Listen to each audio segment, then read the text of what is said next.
किसी के प्रेम और उपहार का सम्मान करना महात्मा गांधी अपने अलग ढंग से समझाते थे। गांधी जी की स्मृति बहुत तेज थी। अगर उन्होंने किसी से कोई चीज ली है तो वो कभी भूलते नहीं थे। एक दिन सर्वोदय कार्यकर्ता काका कलेलकर गांधी जी की सेवा में लगे हुए थे।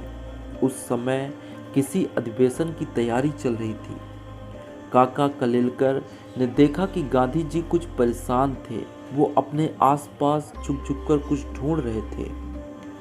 कलेलकर जी को समझ में आ गया था कि गांधी जी की कोई वस्तु खो गई है जिसे वो खोज रहे थे। काका ने पूछा, आप परेशान दिख रहे हैं, ऐसी कौन सी कीमती वस्तु खो गई है? हमें अधिवेशन में चलना है, समय बहुत कम है, आप कुछ उलझे हुए लग रहे हैं। गांधी जी ने कहा, काका एक छोटी सी पेंसिल है, मुझे दिख नहीं रही है, आप भी ढूंढो। काका कलेलकर ने कहा, एक छोटी पेंसिल के लिए आप परेशान हो रहे हैं, मेरी पेंसिल ले लीजिए।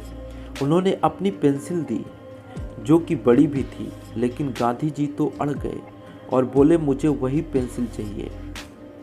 कुछ देर बाद वह पेंसिल मिल गई। काका कलेलकर को आश्चर्य हुआ। वो बोले, आप इतनी छोटी पेंसिल के लिए परेशान हो रहे थे? गांधी जी बोले, बात पेंसिल की नहीं है, बात उस भावना की है जो मुझे उस बच्चे ने पेंसिल के साथ दी थी।